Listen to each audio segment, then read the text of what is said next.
Hi, I'm Bill Brown, the photo brother. And I'm Dan Brown, the video brother, and this is Stacktalk with the Railbrothers, the podcast where we talk about big trains, small trains, old trains, new trains, and everything in between. And in this case, we are going to talk about the things in between. In this case, it's the large buildings that the trains go inside of. In particular, a battle of the Titans. Yeah, battle. Railroad stations, Yeah. and architecture, and urbanism. Whoa! It's a battle between New York Penn Station Ba-da-ba-dum. and New York Grand Central Terminal. Boo-da-ba-doo-ba-doo-ba-doo. And this isn't necessarily going to be like a point in time, like right now, which one's better, but kind of a Because holistic I feel like we can view. probably say that one is definitely better right now. Well, there's One, exists, Danny. The other Penn one, Station. I guess, still exists. Penn Station is still the busiest train station in the hemisphere. yeah, but it's a basement. And I guess they did make it a little better, with what? How do you pronounce that? Moynihan? Moynihan Station? I think, yeah. I think that's how you... But as a New Jersey Transit user, that doesn't affect me because they don't allow us in that train station. They're like, no, you're New Jersey. You've got to stay in the basement of Madison Square Garden. Yeah, well, I mean, I guess because you said that Penn Station doesn't exist, we're really... The track, the track plan is exactly as the Pennsylvania Railroad left it. They really didn't change anything. The only thing they really changed was they added the West Side Yard, which that used to be part of New York Central.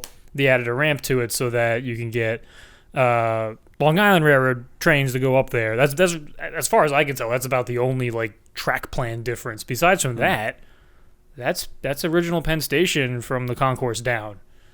They did mess with the concourse a little bit, but it always was kind of like a double-decker concourse.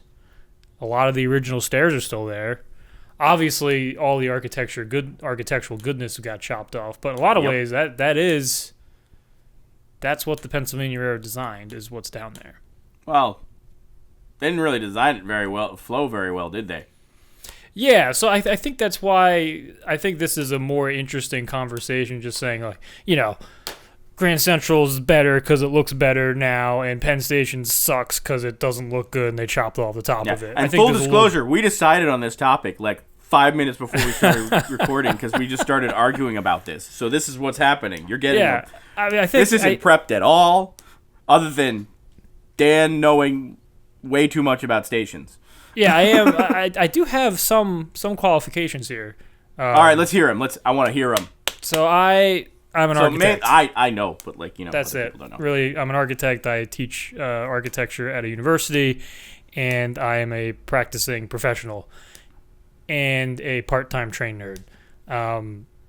So that's my qualification for this. So I do know quite a bit about the architectural history and significance of each one, and kind of what the architectural establishment thinks of each building in sort of the abstract.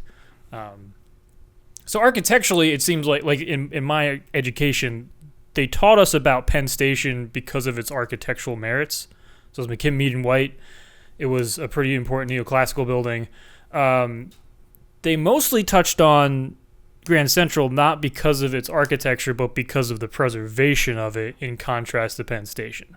So it's a Beaux-Arts style. You could say they're kind of both Beaux-Arts, but I would say maybe Grand Central kind of looks a little bit more French looking in some ways. So in the field of architecture, original Penn Station better than original Grand Central?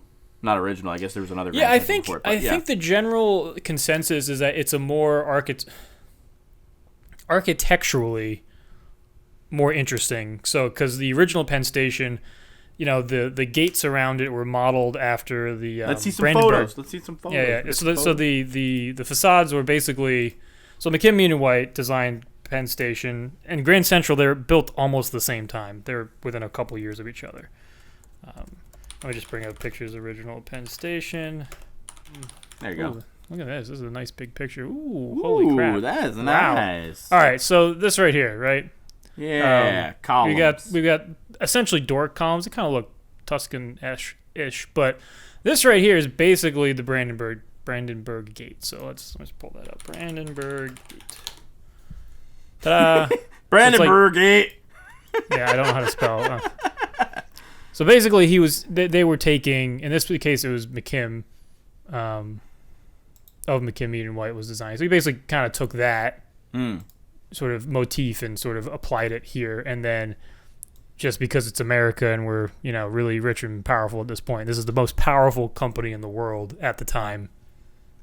90% sure of that is that, they were able to afford a colonnade like all the way around, not all the way on the sides, but all the way on this side for sure. I'm curious, what road is that? Which one road is that? Is that which? You're on the east. This is the east side. So you're probably looking from, this is like the northeast corner, I believe. Okay. And so the plan had kind of three parts. You had this part in here in the east, which really, these two light wells were basically open pits down to the tracks originally. In the middle right here, this is the main, I think they call it the waiting area, but it's kind of like the main concourse. This is the bit that is just straight up the Baths of Caracalla, but multiplied by 0.33. So it's like 1 1/3 times. What's a Baths of Caracalla? So the whole complex in a way can be rationalized as almost like an Imperial Roman bath. So Imperial Roman bath would have, typically they would have an area, you have a frigidarium, a coldarium, which is you have a hot pool and a warm pool, and then you have like a medium temperature pool. And usually one of the pools has a large vaulted, would have a huge vaulted space above it. So, and then around these baths, you would have usually open areas for exercise. So you can see this is kind of what it looked like. Something like that. These actually aren't that. So it'd have these big vaulted spaces. So you can see this is kind of what. So that, you see that bit right there in the middle. That's the bit I'm talking about. So it has what's called thermal windows, which are these windows right here. There's kind of 3 windows next to each other. That's not because they're hot or cold, but because they're named after the thermal baths. Called thermae, or termae maybe. So the inside would have these vaulted concrete ceilings, and then you'd have an even higher vaulted space with the thermal windows. Yeah, I see how that looks like the internal parts of Penn Station. Yeah, so and in the original Roman baths, you would often have an area that has this nice vaulted space, but then you'd also have some domed structures. The coldarium would have sometimes would have a big dome on it. We invented domes. We're gonna put domes everywhere. And so if you're ever in Rome, you get a dome. The Baths of Caracalla are kind of, they're mostly ruined now. You can visit them in Rome. It looks pretty ruined, yeah. It's pretty cool, but you just really see these big pillars and maybe you get a couple arches. But the Baths of Diocletian are much more, if I can pronounce it correctly, are basically kind of intact. So that's not the original Roman interior. They raised the floor up a little bit, but that's basically what you would get. This one's a little bit smaller than what Baths of Caracalla would have been. And then if you look at a plan, that's Penn Station. It kind of looks like Penn Station. So there's a sort of perimeter wall. You'd have. They thought they were really, really good shit, and then they were like, "Nah, we're just copied off the Romans from like 2,000 years before it." Yeah, but in ways that he copied it, but then did a little bit better. Let me get original. Get the plan. So here we go. So you can kind of see the similarities there. We got this perimeter wall. They're using the perimeter wall. In this case, you've got a taxi drive that's on the north and south side. This is the east side. As I said, you have 2 open areas that bring light and air down to the track level, which is, you don't get that now. So in various renovations of the station, I think even in its original form, that went away. You had an arcade down the middle, and then this in the very center of this sort of cruciform plan, that's that Baths of Caracalla inspired space. And you can really see this thing is like huge. And so if you took a cross section of Grand Central and put it inside of it, like basically Grand Central, the space in Grand Central would fit inside of this. Oh wow! Because like the block it's really tall. It's not as wide as Grand Central though. So just keep that in mind. At least that's my understanding. And then so this to the right of this, everything is kind of very masonry, very much looking at historic examples from like the ancient world.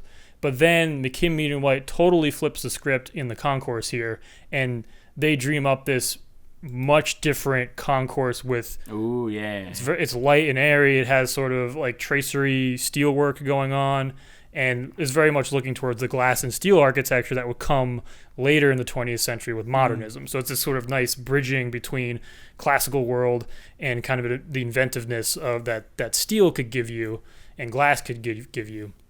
Because, again, even in this time, the technology they were using, that the Pennsylvania Railroad was using to get the trains into Manhattan was groundbreaking. It had only been used in a couple places in the world. Groundbreaking because it's a tunnel. Because it was a tunnel. Hey, so pretty, like, architecturally, this kind of space, there are precedents for it, for sure. Like, this is not the first time steel and glass was used in architecture.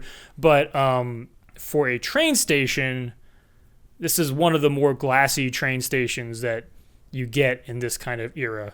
Now, certainly, there were train stations that had a lot of glass and steel. That would mostly be like the train shed.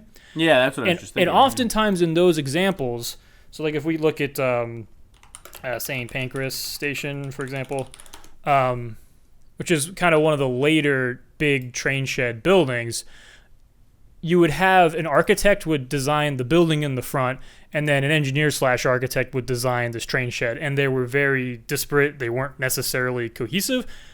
Very cool in and of itself, but the train shed was a little bit more utilitarian in that it was just meant to get light and air into it and actually evacuate smoke from the steam engines.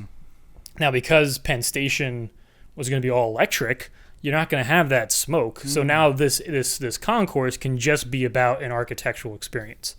So anyway, architecturally, that's why Penn Station was really cool.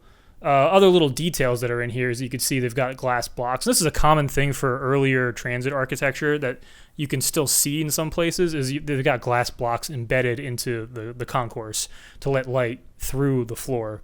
Cool. And then again, you can see that this is just like the Penn Station now. Is you've basically this is the area the Amtrak concourse that you're thinking prior of to the Moynihan. That's right here. So got it. Like the stairs that come down are now like here in the corner. Okay. And then you still have stairs that go further down to the concourse on the bottom. And if you're smart, you hang out down here for your New Jersey Transit train, and not in the New Jersey Transit concourse. That's a secret. You're not supposed to tell me. Oh, sorry. Yeah. Okay. So here's the lower concourse plans. You can see that right there. Yeah. And really, like, this is pretty similar to what it is now. Yeah. So, like, where does the Long Island area? Long Island area is over here. Yep. On the north side. That's the Long Island concourse over there. And I don't think it was great back then either, frankly. So, because I know, like, what was it? Basically, the idea of this was not to the only commuters going into it when it was first made. It was supposed to be the Long Island Railroad. Yeah. So they were kind of trying to keep the commuter riffraff away from the like more inner city passengers. Correct? Well, I don't know if it was like the riffraff exactly, but the intent behind. Oh man, those are beautiful. Yeah, I mean these were taken right. Like I think they're still finishing up work on it, so it was like brand new when they were taking this. But you can see how those glass blocks in the floor really do actually let the light in, and then you can see over here, those are those open light wells that are further down. I was talking about. But the thing you can note is that even at the time, blocks were like probably like within like a month, just like grime. I don't know about that. They're still there. Really?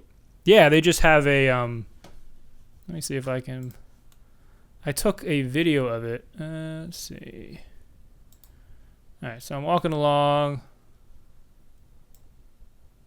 Let me just see if this one. So we're walking along.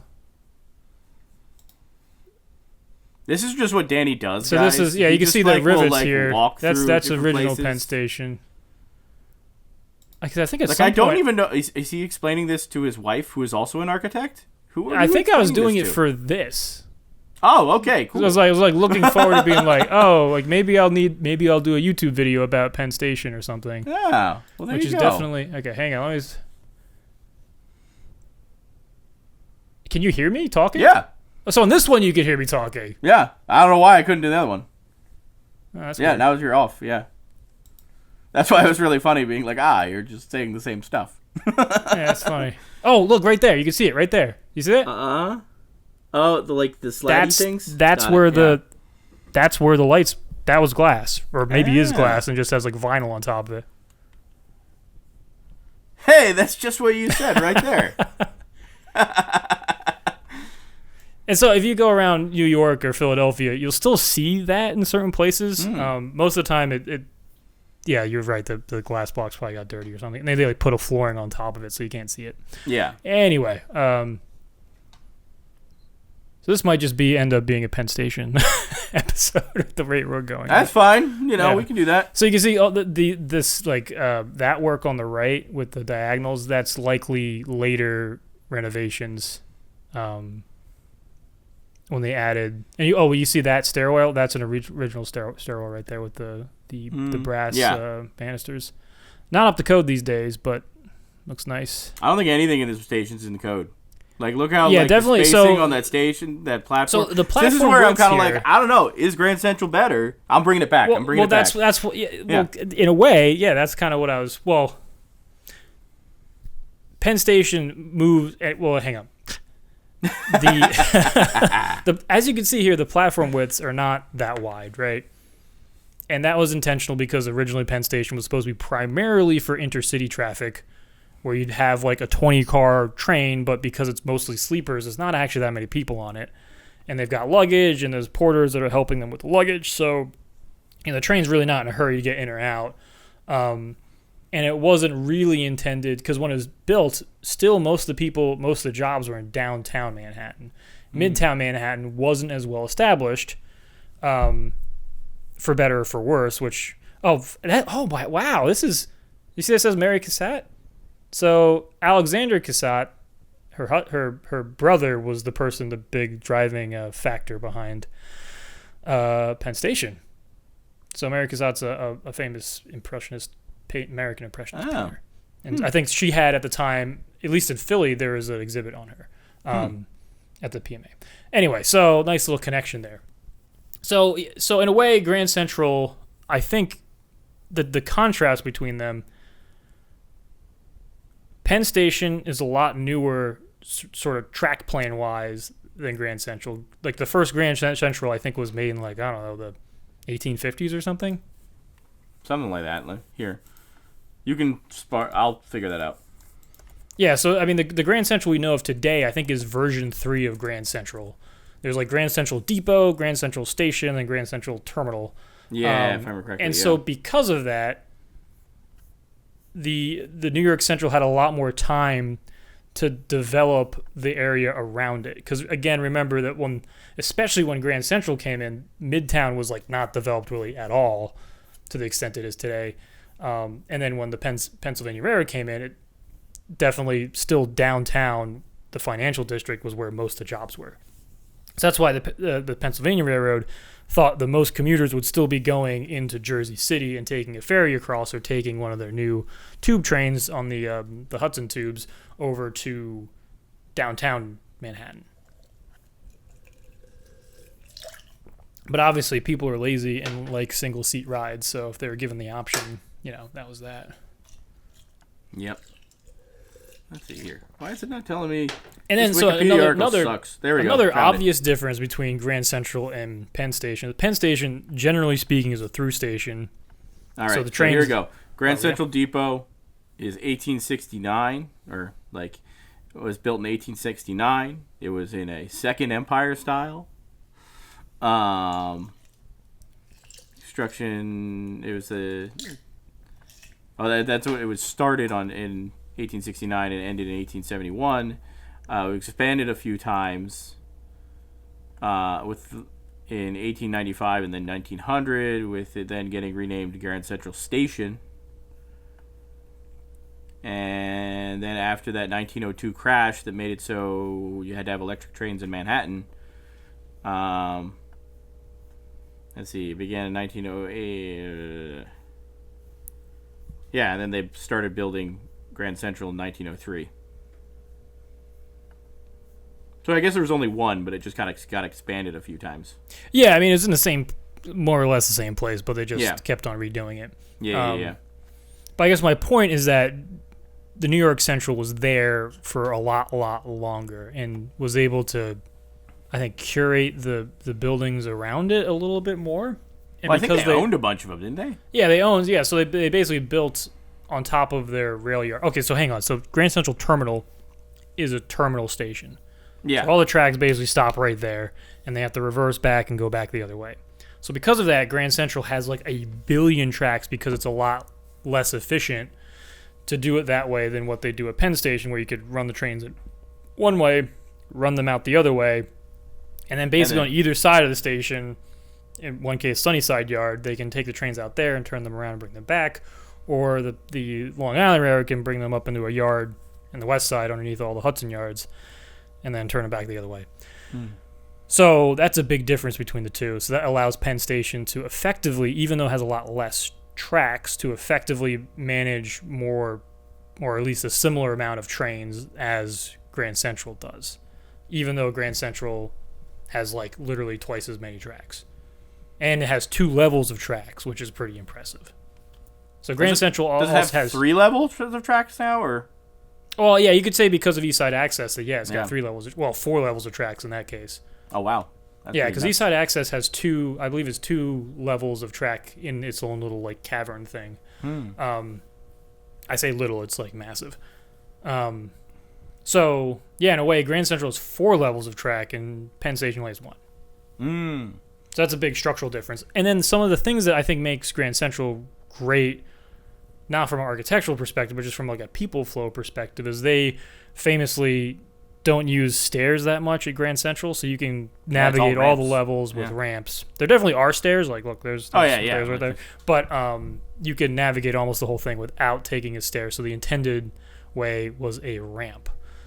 So in general, I think it's able to flow people a lot better than Penn Station in general. Because of that, Penn Station, especially now, doesn't have any ramps. I think the original had some ramps, but still, I think in terms of utility, Grand Central is a better station from that standpoint. From an architectural standpoint, Penn Station was probably more interesting in its time. However, I mean, hands down, Penn Station has way more people now, and I think because of the way they planned it with it as a through station, secured Penn Station as the more dominant rail station in New York, right? Because if you go to Grand Central, what's the furthest train you can take? I don't know, you can go like Poughkeepsie or something. Yeah, you can go to like Poughkeepsie or like New Haven, or I was gonna say, you can go to like New Haven or something like that, or something like that. And that, I mean, Penn Station, you could still go to Chicago and New Orleans and Florida, So that's some of my thinking, is to think that Penn Station is the better station, just because it is, in a way, a more complete station right now. Yes, the platforms are cramped. Yes, the architecture is not nearly as good, but more people use it, more trains can get into it, you can take trains to more places, there's more amenities for the trains inside of it, like there's, I think there's like rental car places and blah, blah, blah inside of Penn Station. Grand Central is really just it's like a big commuter station now, which is a shame, because obviously back in the day, this was, the 20th Century Limited stopped here. Guys, you don't realize Danny being like, nah, the Pennsylvania has the better stuff right now, is really big thing for Danny. Even though he lives in Pennsylvania, he always loved the New York Central and the 20th Century Limited, and he's the reason that some of our merch and stuff has a 20th Century Limited on it, because that was the reason he wanted it. Yeah, I mean, and I let's see if I can.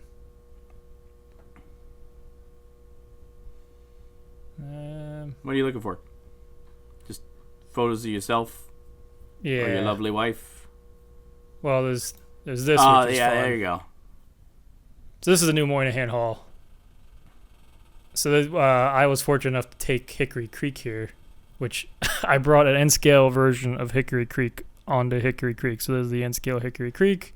Man, that table is barely the just size. barely the size. Like, did you measure the table No, before I you're like, didn't. all right? Nope. It's funny because I almost had a perfect circle of track, but I actually don't. If you look carefully, like I've got like one is two pieces of track are a different radius than all the other. Oh my ones. Gosh! And wait, what was that on the left side? Are you just It's a battery. We just brought a battery. And you just like it's a 9-volt battery, and you just hook it up. So this is kind of an interesting hybrid of the two because obviously, well, maybe not so obvious for you folks. Hickory Creek was the observation car for the 1948 to 1960 something 20th Century Limited, which would leave from Grand Central on the New York Central. But now because of the Empire Connection, is that what it's called? I think so, yeah. You can get trains from Penn Station up to the Hudson River line. But let's see. This is us walking. So it's a regular Amtrak train, and then you get to the very end, and it's still Amtrak train. Still Amtrak trains. Dang it! There you go. That looks less like an Amtrak train. I would highly recommend. Really, really cool. That guy's like, no, you're not getting on this train. This is the wrong train. You're on the wrong car, bud. But I want to go in the pretty car. Yeah. Get in the plain fuselage. Hey, Amfleets are cool. I think we're all gonna miss the Amfleets when they're gone. There you go. I'm gonna write that down as another option for another podcast for you, so you don't go off on a tangent right now. So I think that was their dining car. Then this is Hickory Creek here. That guy on the right's awesome. I brought my train on. And I also had a Henry Dreyfuss designed pen, and Henry Dreyfuss designed the train. So I felt pretty cool about that. Wait, did Dreyfuss do the 1947 Yeah, one? Yeah, he did all of them. Oh, okay. All of them from the 1938 one on. So here's the that's the lounge. So you step up here, couple steps up, and also funny enough, Henry Dreyfuss, see that phone right there? He designed the phone. He designed like the AT&T phone, like all of the phones. Oh wow! And so yeah, we got a pretty good seat right here. That's pretty neat. And it was really freaking cool. Highly. Those guys in front of you should have gotten first. They got right in front. They got the good seats. You know, we all got to sit in all the seats. So okay. It's you're gonna have like 5 hours on it. Yeah. Oh man, that'd be so fun. Yeah, it is really fun. All right, let's get back to Penn Station. Enough. So, but this is a nice segue because this is a taste of like the trains you could have gotten out of out of Grand Central, but now it comes out of Penn Station, right? Yeah. So in a way, Penn Station is the more useful station. I think both maybe are equally well connected to the subway system. Maybe, which I don't know if I have a strong opinion on that one. Like they're both pretty well connected with the New York. Look at this. So yeah, with the subway system, but yeah. So I mean, I guess it depends on what your. Oh, look at this. I brought my N scale one. They have a HO scale train there. Nerding out. Sorry, guys. Come on. So I got a picture of my N scale Hickory Creek in front of Hickory Creek in Albany. Nerd. Yeah, big nerd. I appreciate the nerd. You know, that's why we're here. And I posted one of these videos of like my train on the train, and they on like a Facebook group, and they like rejected it. Like on an N scale Facebook group. And I really? Yeah, I was like, what the? And they're like, this is not N scale. Oh, yes, it is. That's N scale. That's an N scale train on a train. What is wrong with you people? You should have posted it on our Instagram. I mean, I think I did. No, you didn't. I had posted something. You posted the one from the station. Yeah, well, because it's actually like if you don't know it's on the train, it's actually tough to tell that it's on the train. Yeah, it's valid. You could make like a compilation thing. Yeah. But the train, super cool, super social, really good time. Cool. Highly recommend. Anyway, so I guess what are your thoughts, Bill? You're kind of pro Grand Central. Like Grand Central, it's still a great station of the Grand Station tradition. It's a better station. I truthfully don't have as much in it as you do, I feel. But I do feel like Penn Station, at least currently, is it's definitely not as pretty. I give you that it probably has more people going through it, and I wish it was more of a, more destination kind of station. But Grand Central is iconic to New York now. Penn Station is a basement of Madison Square Garden. They did a pretty good job with Moynihan Rail Hall. Yeah, it looks pretty. It looks pretty good. Have you been there yet? Yeah, I've been there a few times. Yeah, they got nice bars around it. Yeah, the bathroom's my really biggest nice. thing is that there's absolutely no seating, and I think that's a lot of I'm like, you need to have some seating. Like, you see all those people sitting on the floor there? That's fucking bullshit for a train waiting room. I mean, I'll note that original Penn Station didn't have any seating there either. Well, this was also not an original Penn Station. You should explain what they did with Moynihan Station. Yeah, so here we go. This is a great. There we go. So this is the original Penn Station. They chopped off the top of it like this. Like, literally, they chopped the top off of it and just put Madison Square Garden right on top. Now, I heard you groan. Mm-hmm. Madison Square Garden is now significantly older than Penn Station was when they demolished the top of Penn Station. Yeah, but it's ugly. And in a way, might be more culturally significant now. You were just spouting for the last how many minutes now that Penn Station was the more architecturally important thing than Grand Central, but you're like, nah, Madison Square Garden actually the more impressive one. Well, it's not architecturally more impressive, right? Or more important. Sorry. I think now I will say that Madison Square Garden is iconic now, right? When someone says they're playing Madison Square Garden, that's a really big deal. Like, you're playing in New York City. And think of all the things that have happened in Madison Square Garden now over the years. That now, if you were to take that away, is that a bigger cultural void than when Penn Station existed? And it only existed for, it was built in the teens and then knocked down in the 60s? So it was around for 50 years? Aren't they trying to get rid of...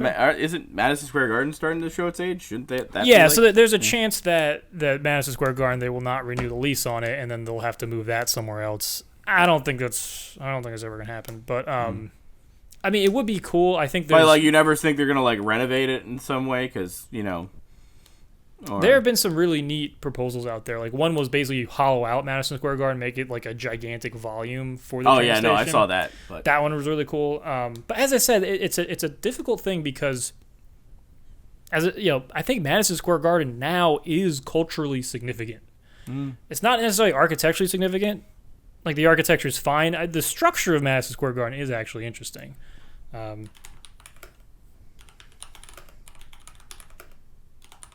It's like a tensioned hoop. See if I can find it. Yeah, look at this. It's actually pretty cool. So it's basically like a bicycle wheel, sideways. Oh, that's interesting. Yeah, so it is kind of more interesting than it looks. I know everyone likes to hate on the Garden, at least rail fans like to hate on Madison Square Garden because it is, on top of this iconic train station. Curious, as someone who does stuff with stadiums, what's your opinion on it as a stadium? I don't think I've ever been to it as a stadium. Yeah, we've been to it for concerts, but yeah. My guess, because of the age of the stadium, is that it probably doesn't have enough premium seating areas, which is what a lot of people are trying to include. It probably doesn't have enough varied seating options. So basically what the industry is trying to do is provide different experiences for all sorts of different people. So it'll have maybe there's an area that has all bar seats so that you can talk with your friends while you're watching whatever it is. And that works better for baseball games, maybe not as much for like an actual concert that you're trying to listen to and maybe not talk to people. Or maybe it was called like loge seating, which is again like more of like a premium communal seating area, or maybe like party areas where you'll rent out a whole area and just put a bunch of people in there.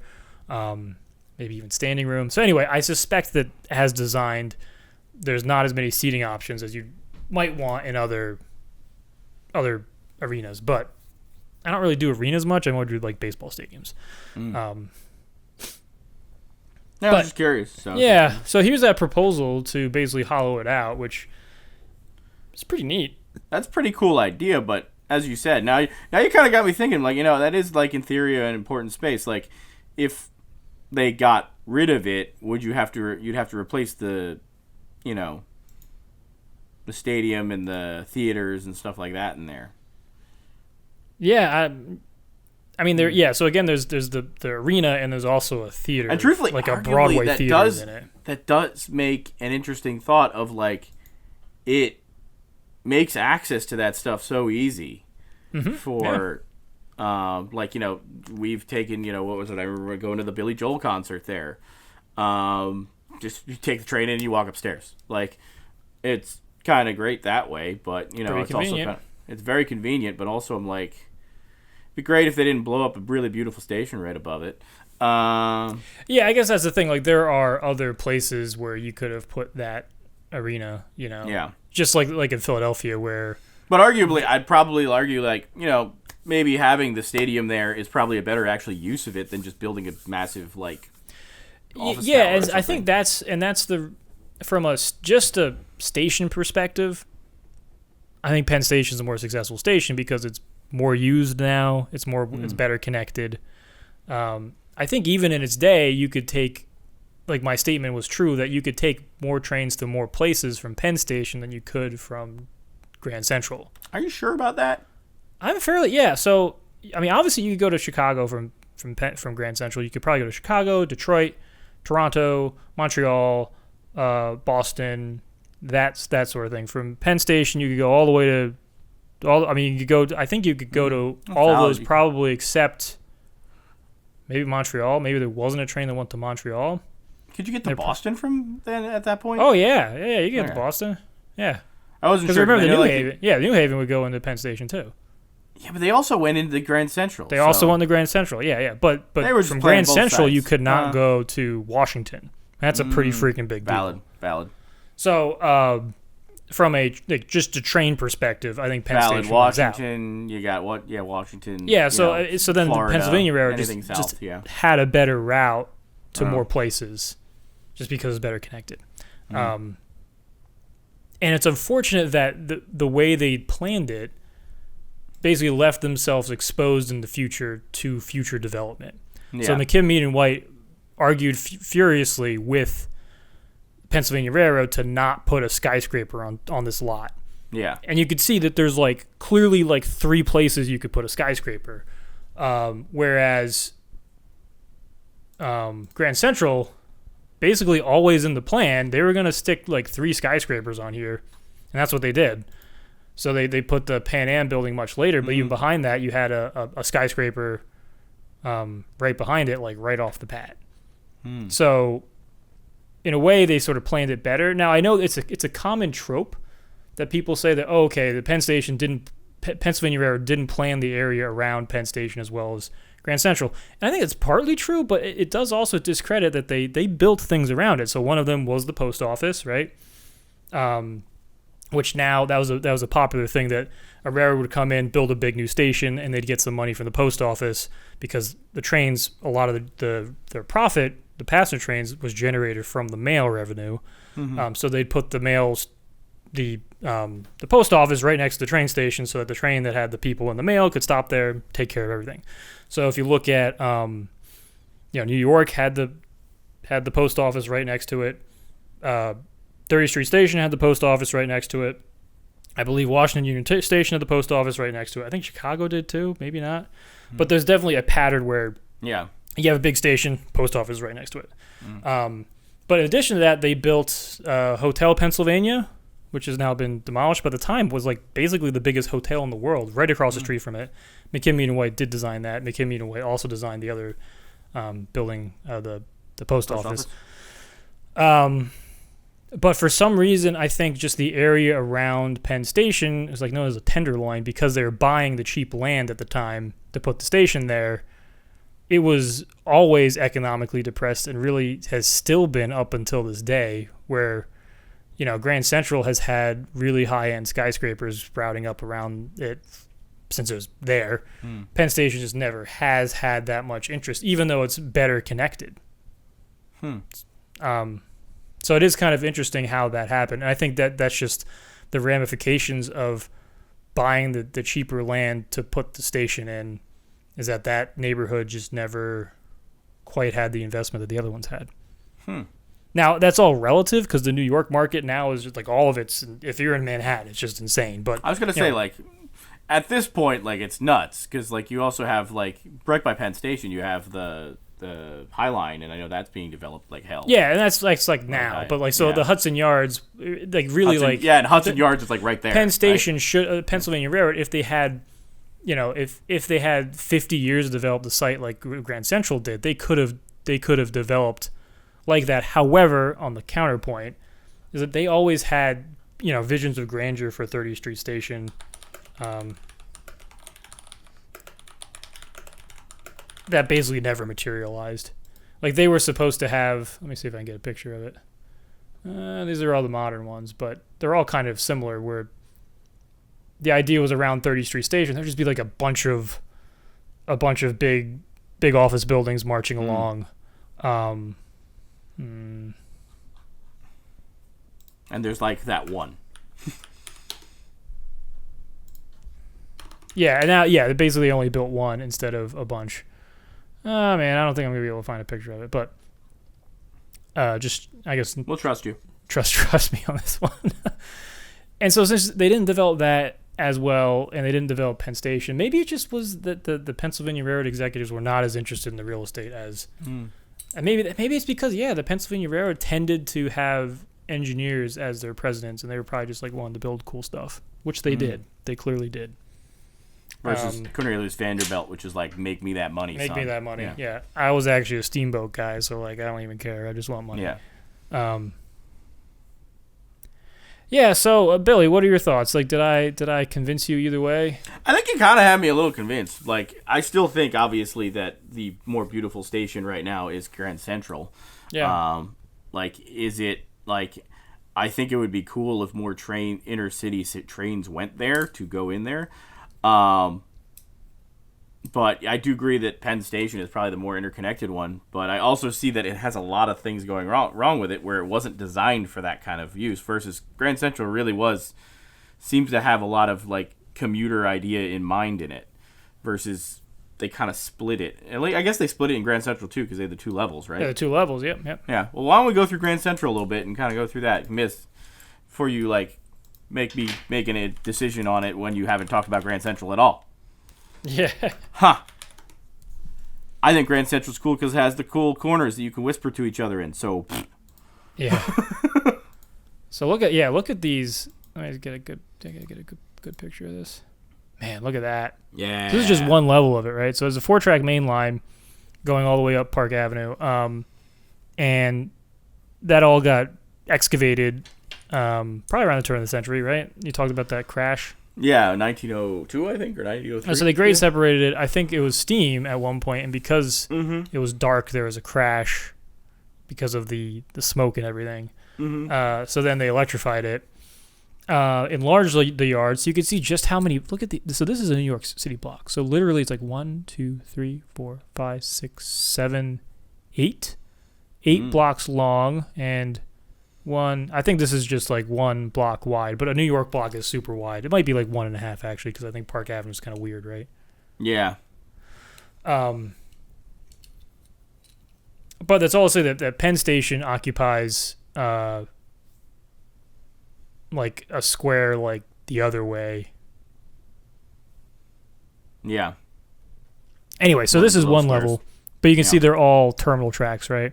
And then the one of the cool things about Grand Central, it does have a balloon track. So at the very bottom, you've got some tracks that go, and you can loop your train around underneath. And the crazy thing there is like it comes around here. It's like right next to the subway station. Like they're literally right next to each other. Oh wow. Are there platforms on the balloon track, or was that purely for? Like, I think there were. operations? Yeah, I think there were like 3 platforms on it. So it's like these tracks up here go into these ones down here.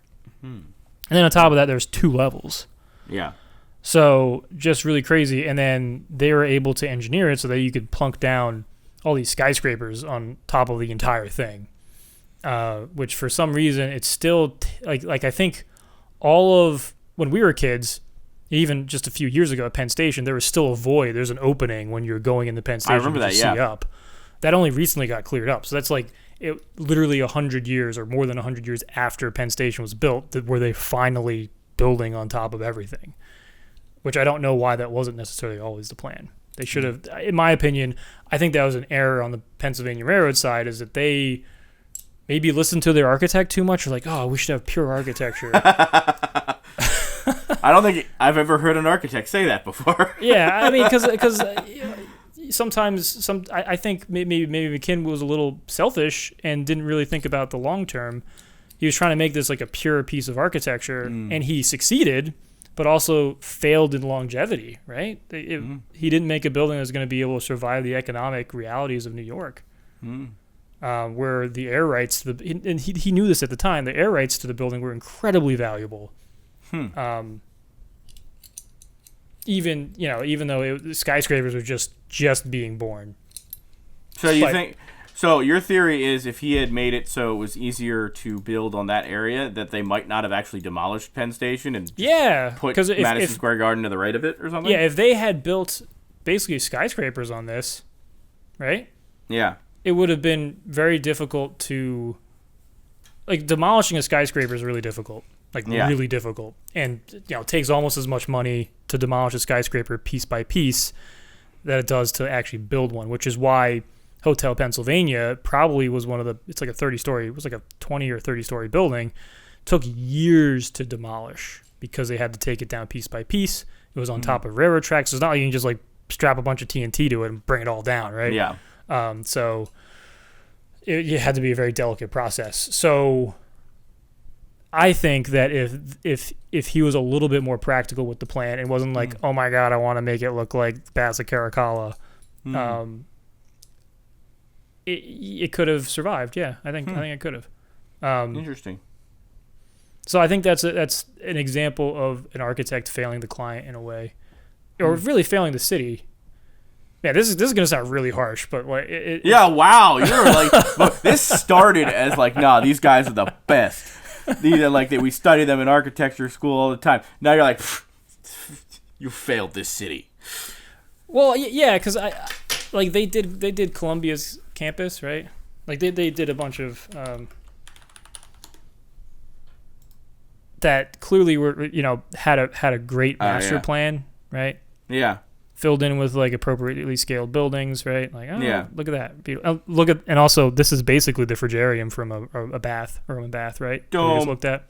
Gotta have a dome. Yeah. So McKim needed his dome. Exactly. We'll just put the dome over on the other part of New York. Yeah. It's like all of New York is a bath. Nah, I don't want to be in that bad. Where is I going with this? But I don't know.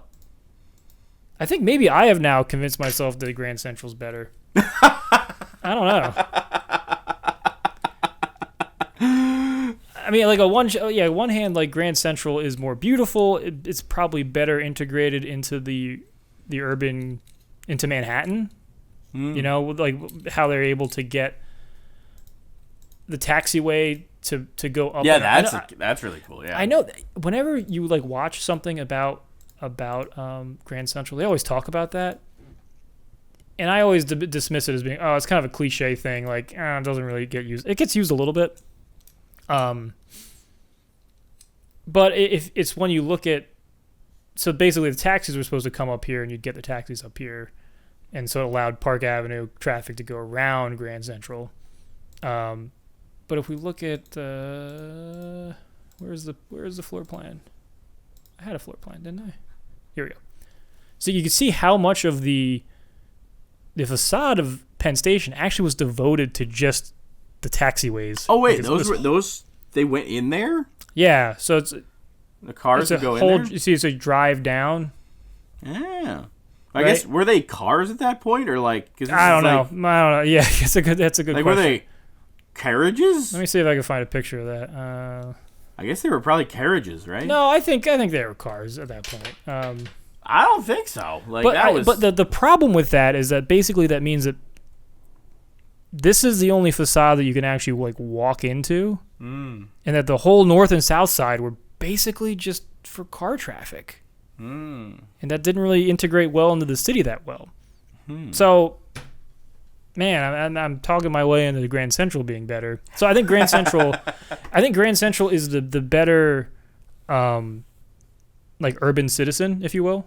Right? Like it's able to adapt with the times. Like basically it knows what's important. It's the concourse building is the important architectural gem. The rest of it can kind of get modified and put buildings on top of and just get people in and out of. But also it has a good street presence and allows for there to be shops and amenities and food courts within the building. But maybe just because of the track plan, isn't able to be as useful for as many people. Whereas for Penn Station, incredible track plan, incredible connections to the rest of the national transportation network. But in its original form, while extremely inventive architecturally and sort of formally, and in some ways very traditional, just wasn't as good of an urban citizen because of some of the blank facades it has and it not being able to adapt. But you're arguing that it's technically better now as Madison Square Garden.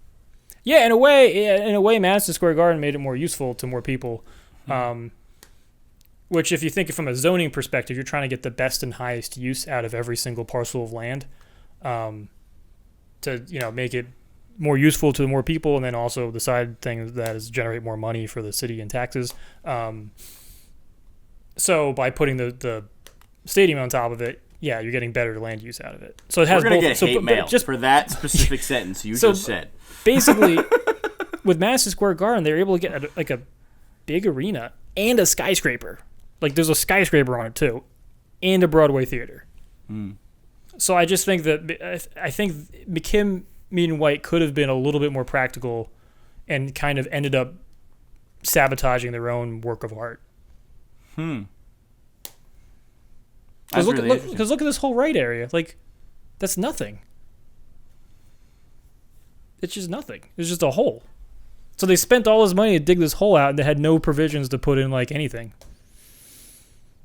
But shouldn't that be like important architecturally? Like, Yeah, they should have found a way to make it work architecturally. Yeah, like there's just ways to do it. Like clearly, this is big words from Dan. I'm like, wow. Yeah, so I mean, it reads like a architectural project, and like the architect got away with a lot of things, which they did, and it looks amazing, right? It looked amazing, and it worked kind of well. Had a lot of stairs and maybe not as many ramps. So basically, you're gonna go with I feel like a good thesis. I'm kind of a contrarian too. Let me just point that out. Sometimes you're saying Penn Station, better station at the tracks. Track level, better station. Obviously there's deficiencies in the platform, the actual platform layout, but like the connections to the national network are clearly superior. So just you have tracks going. It's just simply because it's so it's not even like the track plan itself. It's not the track plan. Just track going both ways. So really, it just it just had a better location and a better starting thing versus, but Grand Central apparently just used their area better. Yep. Yeah. But in a way, now Penn Station is in a way used better by being both a Broadway theater, skyscraper, and now with Moynihan Station, and now with Moynihan really gives it a breath of fresh air, right? But we know, and they I keep hearing things that they want to expand it more somehow. What is it, Penn East or something like that, or Penn South? I forget what it's called. I think the problem now is that we've decided to build another tunnel, Yeah. which is great, right? Because there's only two. Again, pointing back to that, the Pennsylvania Railroad always thought of this as a station for long distance trains and not for commuter trains. Is the entire NEC is 4 tracks, generally speaking, and they have 4 tracks going to Long Island, right? So like 2 of those theoretically would have been for long distance service, and 2 of those theoretically is for the Long Island Railroad, right? Only 2 tracks go under the Hudson. They call it the North River Tubes. So we're building 2 more tracks to make it so there's 4 tracks all the way through. That will allow them to shut down the North River Tubes, which haven't been able to have heavy maintenance on them, or as heavy maintenance on them in like 100 years or something, right? Mm-hmm. The problem they're running into is that when they build the tunnel, they're not necessarily going to get the twice-fold increase in throughput that they're hoping to get, that you would think you'd get with having twice as many tracks. And the problem is that the limiting factor is actually the track layout and the platforms of Penn Station. And so there was a whole study that was done about rearranging the platforms, about through running, blah, blah, blah.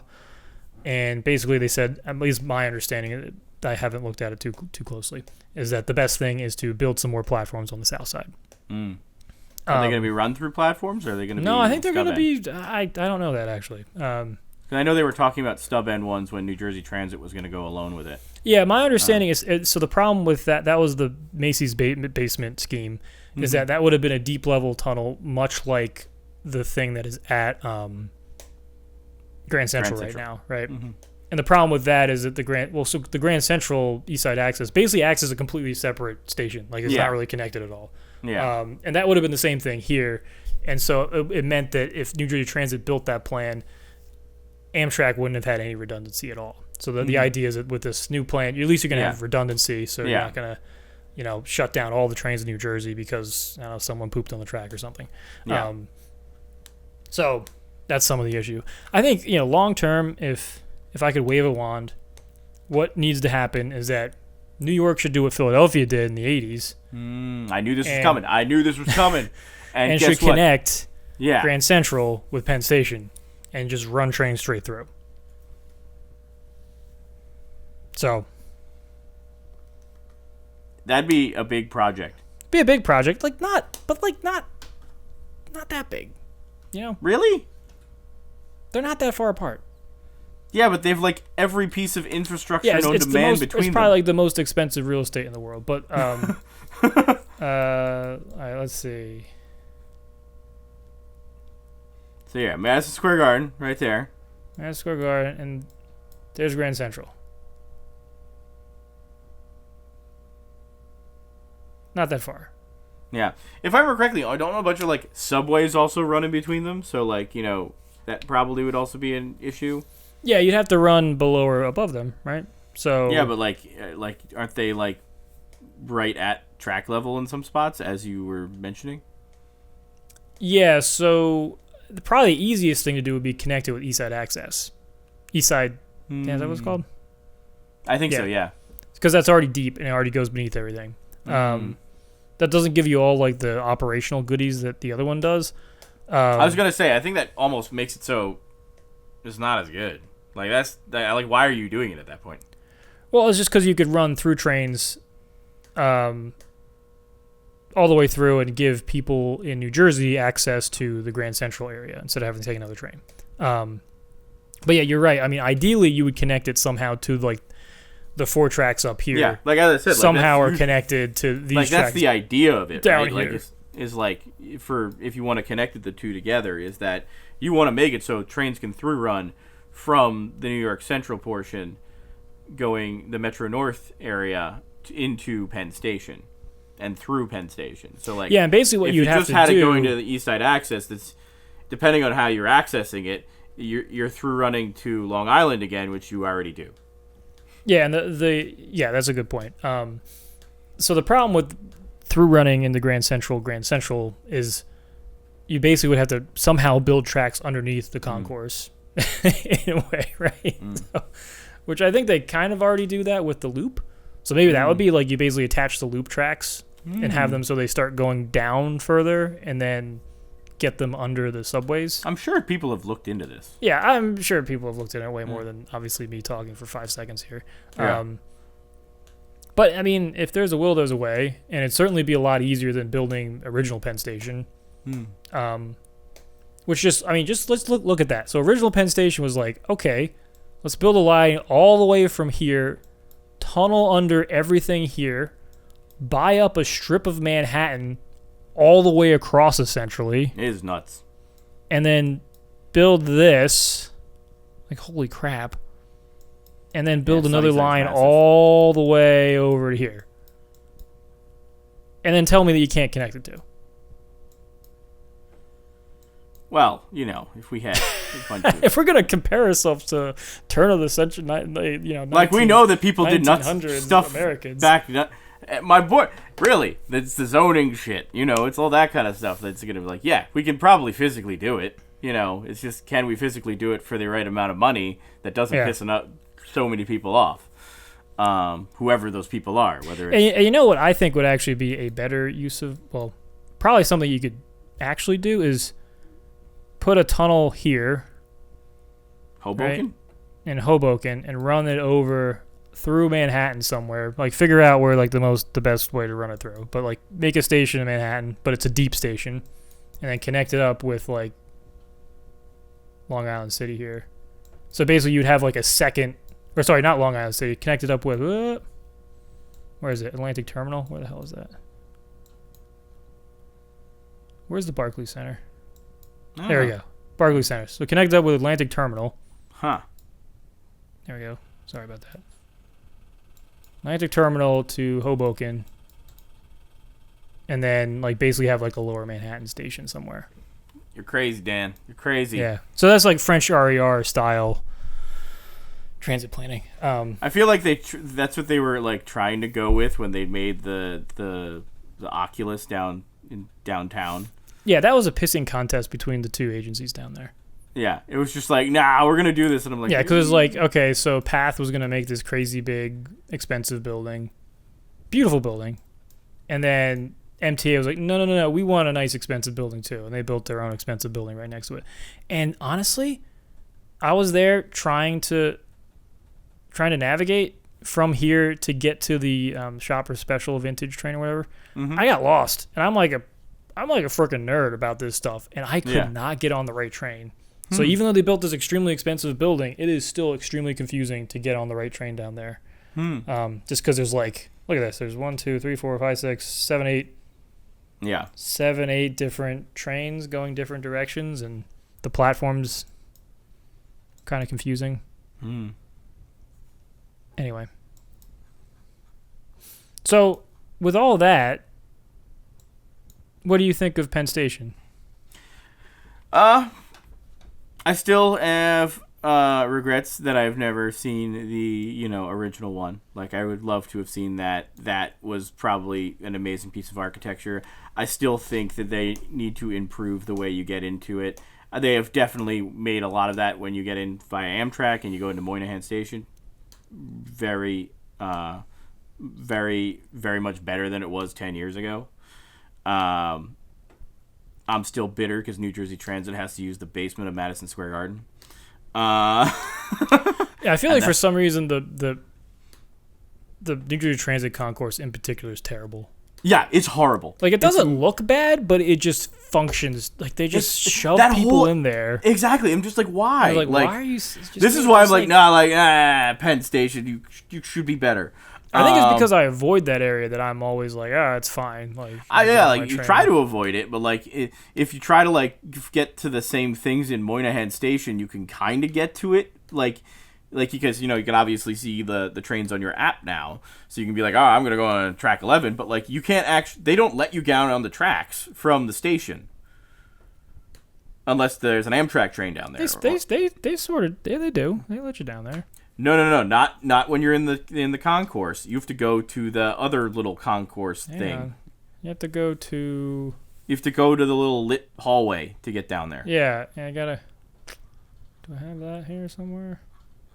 But you can't actually go down to the tracks with the stairs that are in the concourse. Because they block them off for some reason. Yeah, I was talking about. Oh, this is the do I have like? It's this.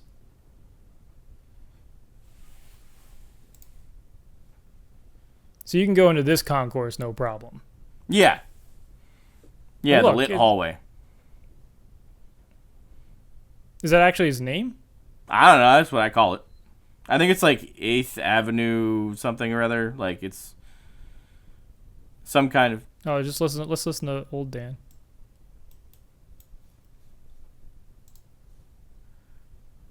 What do I say here? What do you say here, Dan?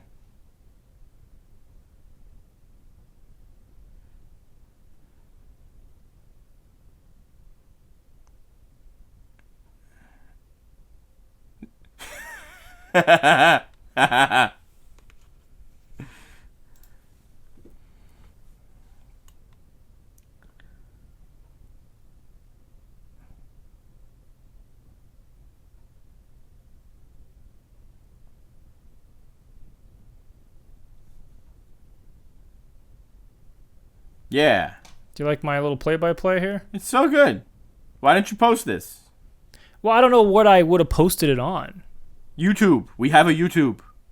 I think you might have forgotten about that, but we have one. But wait, I would just like post this or something.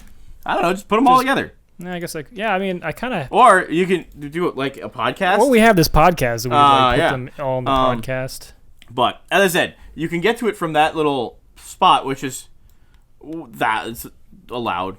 You can get to it via that little concourse, which is, but you can't get to it from the actual main hall. Yeah, if you're in there and you've got the fancy escalators, that's just for the Amtrak people. Yeah, I'm just kind of like, oh wow. But yeah, I was able to get to that. I think when we were there for that, but yeah, the New Jersey Transit Hall just is horrible. Yeah, it's bad. I'm trying to get where the train's leaving. Not doing a good job. Oh, there we go. There you go. Dang, dang, dang, dang, dang, dang, dang, dang, dang. I can do the sound effects. Yeah. But yeah. So, I'm going to say still right now for me, Grand Central is probably the better station right now. It is where I want to show people when they go to New York. But I will give you that Penn Station should be better. That's like, probably how they're getting there is they're probably arriving at Penn Station and then... Yeah, exactly. That's what I have to do for them. I have to be like, yeah, see this rat hole? Yeah, this is where we're going. And then, we'll see, like, hey, they kind of improved it over here. And then we'll go over to Grand Central and be like, yeah, this is some pretty shit. See that little hole up there? That's where a rocket used to be. They didn't measure properly, and they had to put a hole in it when they put the rocket in. My favorite story about Grand Central. Measure once, cut twice, right? Exactly. So... But I feel like we did talk mostly about Penn Station in this episode, and not much about Grand Central. But yeah, well, yeah, all right. Well, I guess maybe you should do another. Hey, next podcast, maybe we just Grand Central. We could compare again. It's like a two-parter. We can do this as part one. Is Penn? Yeah. Like we kind of like all right. I guess we went over Penn Station. Let's see if you can convince yourself that Penn Station's better by talking about Grand Central. Because, I came into this thinking... Yeah, exactly. I came into this thinking, okay, Penn Station's better. But then I just talked my way into thinking that Grand Central's better. Mm-hmm. And this is, by the way, by absolutely no, numbers or anything like that. This is just pure gut. Whoa, so. Hey. It's not pure gut. We did some analysis. Fine. Mine's pure gut. Yeah. Yours is analysis by an architect and stuff like that. And then eventually he just goes by his gut that's like, fuck, I talked myself into the other way now. Yeah, so I think it's the thing that gets me is the freaking taxiways on the north and south. That just seems... Well, how else would you have made it so taxis don't have to wait on the road? I don't have the answer for you right now, but I'm sure there's a better way to do it. Well, Grand Central did it. It works a lot better. So elevate them and go all the way around it? Yeah, possibly. Let me get a picture. Oh, so this is it. I don't know. Not exactly the most inviting space. Yeah. So the taxi would bring you down here. This is the concourse level, and I guess you'd walk over this.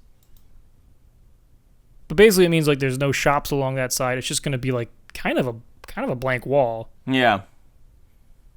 That's kind of what it looked like at the end. So yeah, obviously this facade looks great. So where did the taxis actually go in there? Or is that on the other they might side? have driven in here, They like drove right there, in under these, and then they'd go down these sides. It's very airport-like, actually. Yeah, so in a way that was kind of maybe modern and interesting, but still, yeah, they're driving right there. I guess Just imagine, like, if you're crossing the street and then you get freaking run over by the taxi going to the taxiway. Yeah. So yeah, I think you're right. Grand Central probably did it better that way. And then on the other side, this is what it looked like on the other side. So you can see they're actually building the post office right there. Oh, okay, so that's not post office. So you can see this the west side, because it wasn't facing as much of Manhattan, much less ornate. Yeah. So the post office actually has like a cooler looking facade. Look at those Corinthian columns. Whew. Yeah. Man, I'm a sucker for a Corinthian column. Oh. You are. So they did Corinthian on that one and Doric on the other? Yeah, so it's Doric and then Corinthian. Huh. Wonder why that was. I'm curious. Well, I mean, because remember the Brandenburg Gate is supposed to be a gate, so I guess they were looking at gates as an example. And so that's what McKim, Mead, and White was looking at, whereas for potentially the folks that did Grand Central were kind of looking at triumphal arches. Yeah. Yeah, that makes sense. So the typically you had this sort of three arched motif that you'd get with the Romans, and they kind of maybe were looking at that. We didn't really look at Grand Central that much at all. This is why I'm like, maybe we should do a second podcast. But, yeah. Oh well, we'll see if we feel like it, or we'll just continue this podcast forever. Yeah. Okay. Well, I think. Yeah, no, like the arches there. Yeah. I think that what I've learned today is that Penn Station was not as good of a urban steward as Grand Central is. Because look at this, they got like shops and crap like all around the bottom of it. That's valid. Like, yeah, and like little awnings for people. You're not getting run over by taxis like going into you. Yeah, it's probably more. Yeah, it's definitely more urbanist. I think it works better. It separates the car traffic. Who would have thought? Cornelius Vanderbilt, urbanist. If it makes money, man, I don't know. Well, I think maybe they were able to like experiment because there was a building there doing the same thing before. That's true. They had a building there. Like they were like, okay, this thing didn't work. They probably went to the argument. It's like, okay, can we change these few things? And then the argument like, okay, yeah, I got an idea for you. And then the other one was like, okay, McKim, just give us a really cool building. He was like, oh, I'll make a 1.3 scale model of the Baths of Caracalla.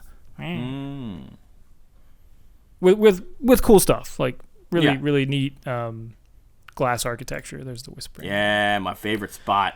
It's just Guastavino tile, which was basically the cool thing with Guastavino is you basically hire him if you didn't know how to span a space with a ceiling, and he would just come in and just do his own tile thing. So there's a bunch of churches in New York and Philadelphia, so right around my house, beautiful Guastavino tile vaults. Very cool technology. Also, if you stand in the corner of that, you can whisper in the corner, and the person in the other opposite corner can hear you. So there's older Grand Central. So yeah, that had just one of those big head houses or big what's it called? Train shed. That's it. Yeah. Other things, the head house. All right. Well. But yeah, as I said, I'm going to stick with my Grand Central. I think currently the better one. I think pretty obviously. Better urbanistically. Better urbanistically. Although you've now proven that possibly ugly ass Penn Station currently is possibly better urbanistically too. It could be better than because like you're not getting run over by a taxi. Like when you're on the same block as Penn Station. Yeah. And with the included things in it, you might be better urbanistically. Yeah. I know. I'm going to still say Grand Central because I like that. I love that building. So it's very pretty to photograph. So That's right, my to gut. be continued. Yeah, fine. To be continued. Also, follow us on Instagram, Facebook, wherever else we are. TikTok, maybe Blue Sky. I'm on Blue Sky. You're not on Blue Sky. I don't know what those guys. Yeah. But, cool. All right. Have a good day, everybody, and come back for more when we talk about Grand Central. Unironically, I'm going to say like and subscribe. We're on a bunch of different channels. So we're on YouTube. I just did this. I don't think you listed it out, did you? I kind of did, but you can list them all out if you really want to. Yeah, we got the Instagram, we got the Facebook, we got the Blue Sky, YouTube. Well, Blue Sky is kind of more my thing, but like I said, it's also Railbrothers stuff. So we got this. You can find it at any of your favorite podcasting, whatever the hell. Yeah. There you go. Like and subscribe. We might have some more news coming up too. All right. Woo! Have a good night, everybody.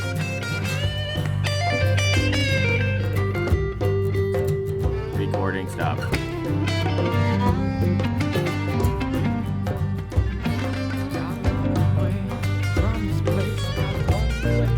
Just the haze. Gotta run away today. You gotta get out on those rails today. You gotta take this train from this rusty place. Take the first train today. When you're going on those rusty rails and you hear that lonesome whistle wail.